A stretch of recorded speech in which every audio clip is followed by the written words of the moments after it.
Beyonce HairCare line. I'm so excited. Very excited. It came, I ordered it on the 20th. It came on the 23rd. I was shocked. Just like how she does her other releases, she just dropped that thing. Didn't give me a tracking number, nothing. It just bloop, bloop, showed up at my doorstep. I was like, Beyonce, Beyonce, Beyonce. So now let's see what's in the box.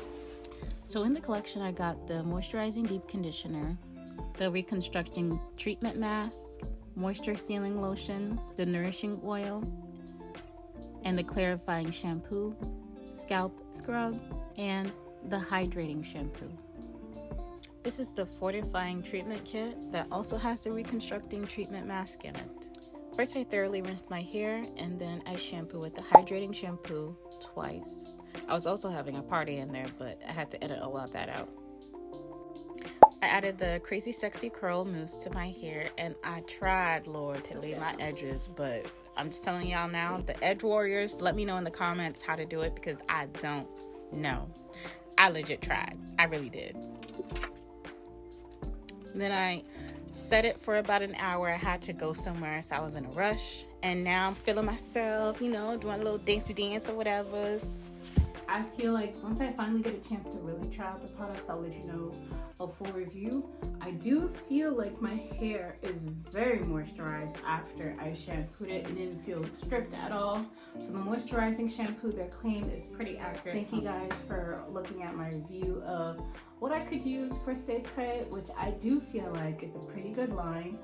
I have used extensive hair care and I can compare the difference, and I see that this has a potential to being something that will be beneficial for my hair.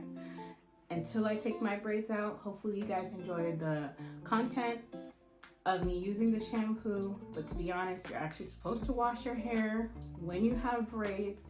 It helps keep the integrity of your hair intact. If you have quality braids, you're not gonna have to worry about the roots getting all like puffed up. And this, my hair, this is only a month of growth. Just a month. So my hair grows pretty fast, so I have to wash it and I have to try and maintain it. And the setting foam that I use, I feel like did a pretty good job. And when the front of my hair grows enough, I might try to do that crochet method to try and like refresh it, but we'll see. If you want me to do that tutorial, let me know in the comments below and we can get the conversation going. Are you guys gonna wait until more reviews come out? Just let me know in the comments below. I would love to say hello. Again, welcome to my channel. This is my first official TikTok video and I hope you guys enjoyed the content. And again, see you next time.